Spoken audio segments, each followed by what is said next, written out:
At 9:17 a.m., on a Tuesday that no one would remember, a company with no employees announced record profits.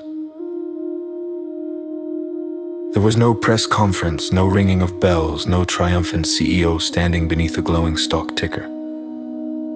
The announcement appeared as a short regulatory filing, 3 pages, mostly boilerplate. Uploaded to a government website few people ever visit, buried in the middle was a single line that would have been unremarkable just a decade earlier. Operating margin increased by 38% due to expanded autonomous operations. The company designed products, it marketed them. It negotiated supply contracts, it set prices, it optimized logistics, it handled customer support, it reinvested profits. All of it was done by artificial intelligence systems running on cloud servers distributed across 3 continents. Human involvement had been reduced to legal oversight and periodic audits, tasks performed by a small firm on retainer, itself increasingly automated. No one was laid off that day. That had happened quietly over the previous 2 years, one restructuring at a time. What remained was not a workforce, but a system, self-improving, tireless, and extraordinarily efficient. The market rewarded it immediately. Investors did what investors are trained to do. They followed the numbers, the company's valuation surged, analysts praised its discipline, headlines celebrated the next phase of productivity. Only later did a different question begin to surface, usually phrased awkwardly, as if even asking it violated some unspoken rule. If a company can create enormous value without employing people, who is that value for? The hidden assumption behind every economy. Every economic system rests on a small set of assumptions so basic that they often go unexamined. One of capitalism's most fundamental assumptions is this: human labor is necessary. Factories require workers, offices require employees, services require people, capital, machines, buildings, money has always needed labor to function. Without it, assets sit idle. This assumption shaped everything that followed. Wages became the primary way people accessed resources. Jobs became the gateway to dignity, security, and survival. Governments taxed labor, companies organized around it, education systems prepared citizens for it. For over 2 centuries, this model worked remarkably well. Even when machines replaced human muscle, new kinds of work emerged. When computers automated calculations, new industries formed around managing information.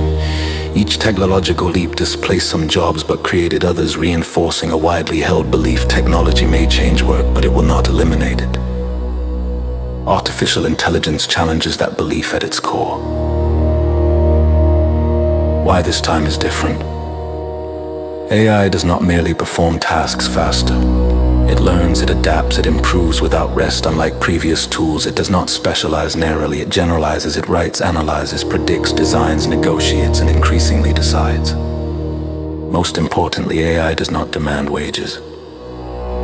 As AI systems scale, the cost of producing many goods and services trends towards zero. A software system can be copied infinitely. An algorithm can manage 10 customers or 10 million with little difference in expense. Once trained, an AI does not need healthcare, vacation, or retirement. From a purely economic perspective, this is unprecedented.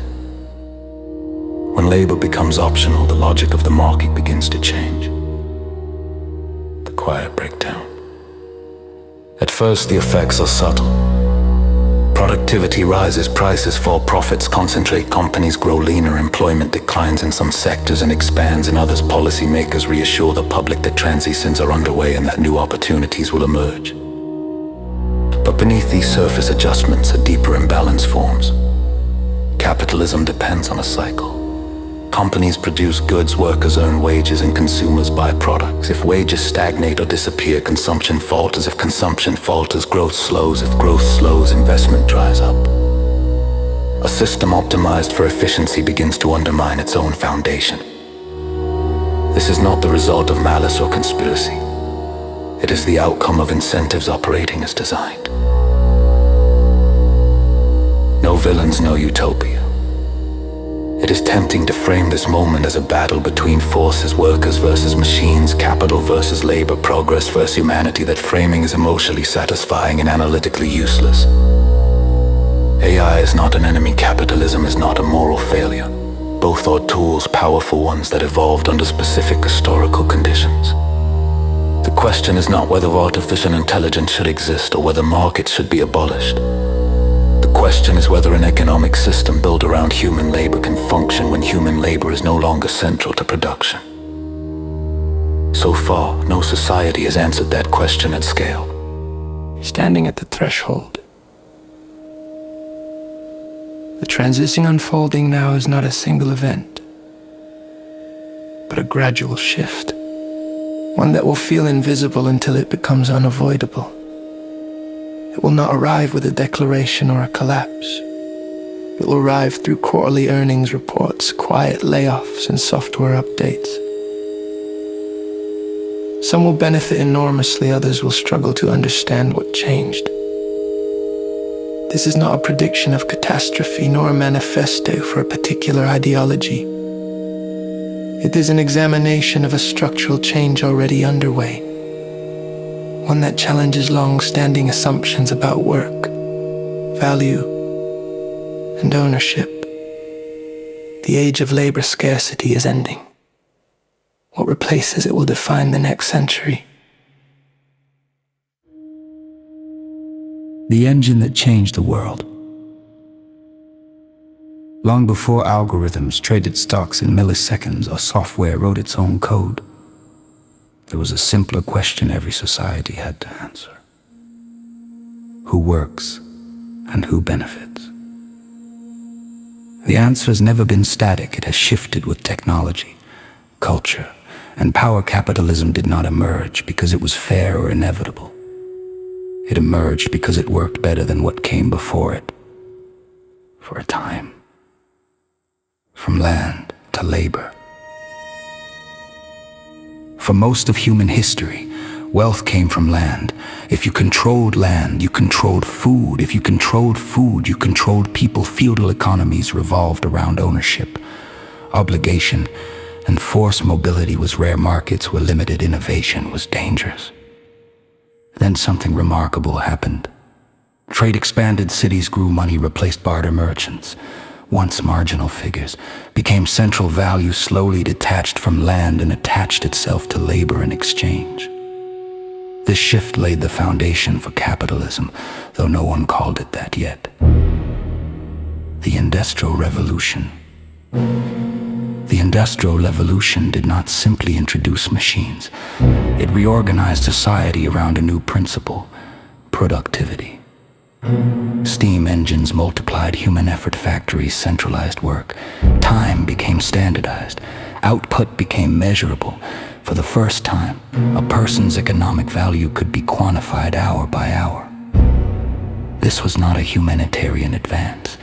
Early industrial capitalism was brutal. Workers were interchangeable. Safety was optional. Child labor was common. But it had one defining feature that made it unstoppable.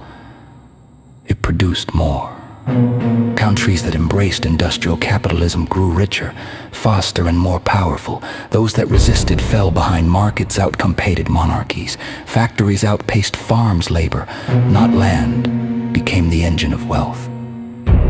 Industrialism. By the late 19th and early 20th centuries, an informal agreement had emerged in industrialized nations. You sell your labor, you receive wages. Those wages allow you to live, consume, and participate in society. This was the social contract, never written, rarely acknowledged, but widely understood. The system was imperfect, but it scaled. Productivity gains funded rising living standards. As machines improved, workers moved into new roles. As industries matured, others formed. Capitalism learned to adapt. The Industrial Revolution, automation's first wave. The 20th century brought automation on a massive scale. Assembly lines replaced artisans, computers replaced clerks, machines replaced muscle. Each wave triggered fear, and each time, capitalism survived. Why? Because automation replaced tasks, not agency. A factory machine could stamp metal, but it could not manage supply chains. A computer could calculate, but it could not decide goals. A robot could weld, but it could not negotiate contracts. humans remain the coordinating intelligence of the economy. The industrial revolution, the productivity explosion, and the pause. After World War II, productivity and wages rose together. Middle class had expanded, home ownership surged, education became a ladder upward. Then, in the 90s, something strange happened. Productivity kept rising, wages did not. The gap widened slowly at first, then dramatically. Companies became more efficient, more profitable, and less labor-intensive. Capital captured more of the gains, labor captured less. This was not a collapse, but it was a warning.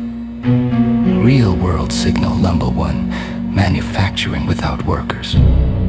Consider modern manufacturing. In 1979, General Motors employed nearly 40,000 workers. In recent years, it has produced comparable output with fewer than 70,000 employees. The factories did not disappear. The jobs did. Automation absorbed the labor, while capital absorbed the profits. Real-world signal number two: software eats the firm. In 2000, a major corporation required layers of management, clerical staff, accountants, and analysts. Today, a startup with a few dozen employees and a powerful software stack can generate hundreds of millions in revenue. Companies like WhatsApp reached billions of users with fewer than 100 employees. Instagram had 13 employees when it was acquired for $1 billion. These were not anomalies. They were early indicators. The invisible shift. Capitalism did not break, it optimized. Firms minimized labor costs, supply chains globalized, work became flexible, contingent, and increasingly insecure. The gig economy reframed instability as freedom.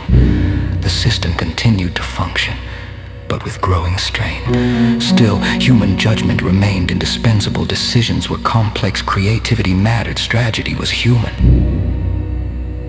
Until it wasn't.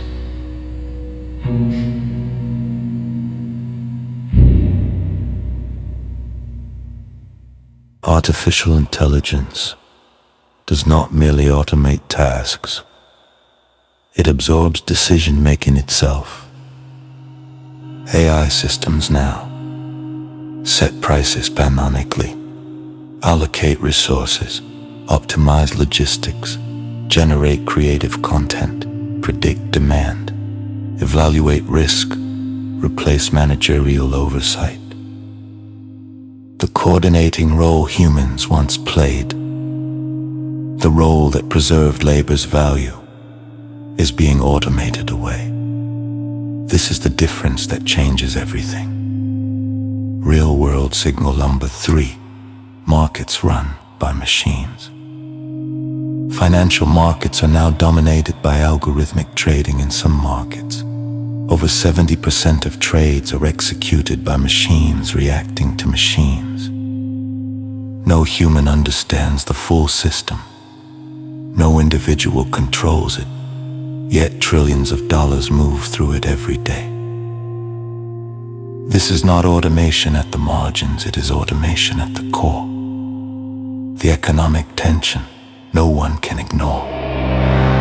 Capitalism assumes scarcity, limited labor, limited resources, limit production.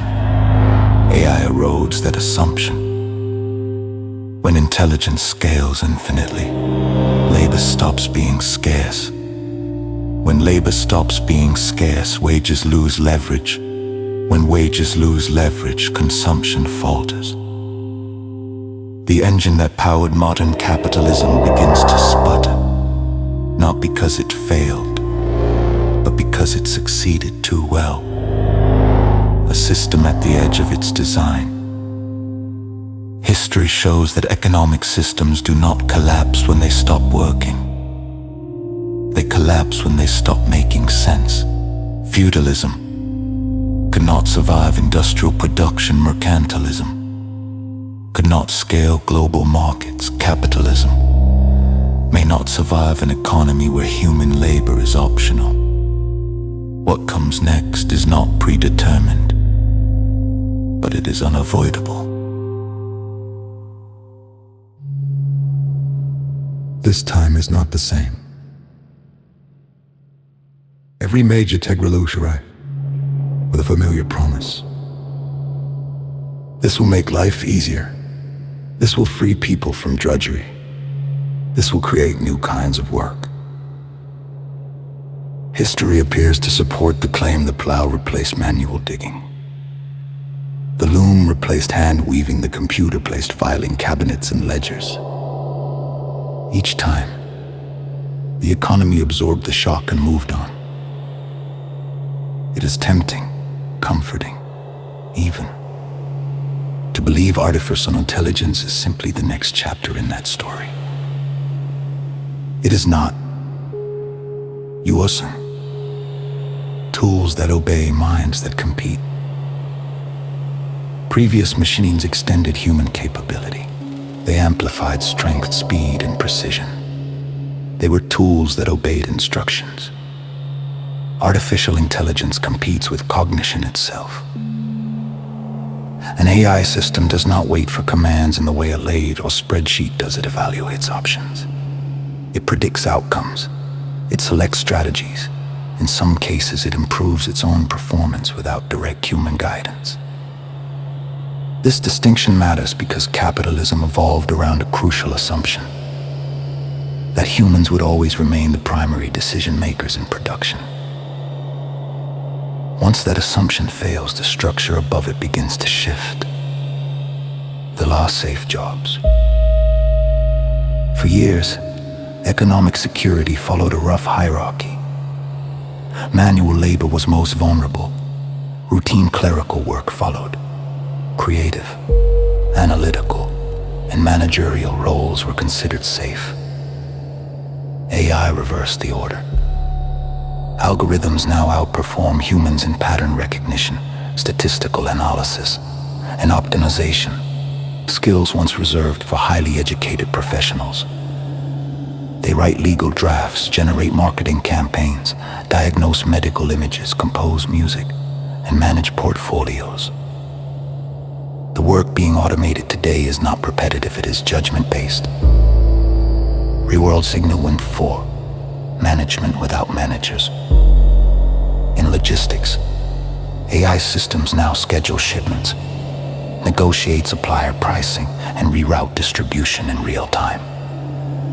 In retail, pricing algorithms adjust millions of prices per day based on demand signals no human could track. In human resources, once considered the most human of functions, AI systems screen resumes, predict employee turnover, and optimize team performance. These are not experimental pilots. They are operational systems. The middle layer of organizations, the managers, analysts, coordinators, is thinning. The fallacy of retraining. When faced with technological disruption, societies reach instinctively for a familiar solution. Retraining. Learn to code, acquire new skills, move up the value chain. This advice assumes that higher cognitive work will remain scarce. AI breaks that assumption. When a system can generate software, design products, and optimize strategy at scale, retraining becomes a treadmill. Workers are asked to outrun a machine that improves faster than any individual can learn. This is not a failure of effort. It is a mismatch of dynamics.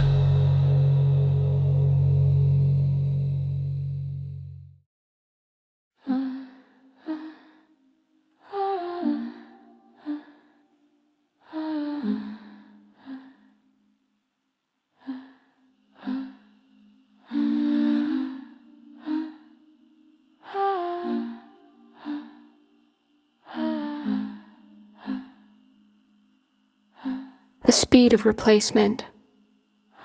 In previous revolutions, automation unfolded over decades, entire generations adapted. AI adoption moves at software speed. A model update can replace thousands of roles overnight. A new capability can render a profession partially obsolete before training programs adjust curricula. Economic systems built for gradual change strain under rapid displacement. the myth of infinite new jobs. A common response to AI anxiety is optimism. New industries will emerge, creating jobs we cannot yet imagine. This may be true, but it overlooks a critical constraint. New jobs must be numerous, accessible, and stable enough to replace the income of displaced workers. AI-driven industries tend to be capital-intensive and labor-light. They scale with servers, not staff. A handful of engineers can oversee systems that serve millions. The arithmetic does not balance. Real-world Sigma 6 value without employment. Some of the most valuable companies in the world now employ remarkably few people relative to their market impact. Their value lies in algorithms, data, and network effects, not payroll. This is a profound shift. Economic power is separating from employment. When efficiency becomes a liability, capitalism rewards efficiency. Firms that reduce cost and maximize output outperform competitors. AI accelerates this logic to its limit. A fully optimized firm minimizes labor, maximizes automation, and reinvests profits into better systems, further reducing human involvement. Individually, each firm acts rationally. Collectively, the system undermines its consumer base. The demand collapse problem. An economy cannot run on production alone. It requires demand. If large segments of the population lose income or face persistent insecurity, consumption contracts. Even the most efficient firms struggle to sell into a shrinking market. This is not a moral argument, it is a mechanical one. Markets require buyers. The uncomfortable question emerges. At some point, societies must confront a question they have never had to answer before. What is the economic role of humans when machines can do most work better and cheaper? There is no historical precedent at scale. Feudal peasants worked the land, industrial workers powered factories, knowledge workers managed information. An AI-driven economy does not obviously need masses of human labor. The transition has already begun.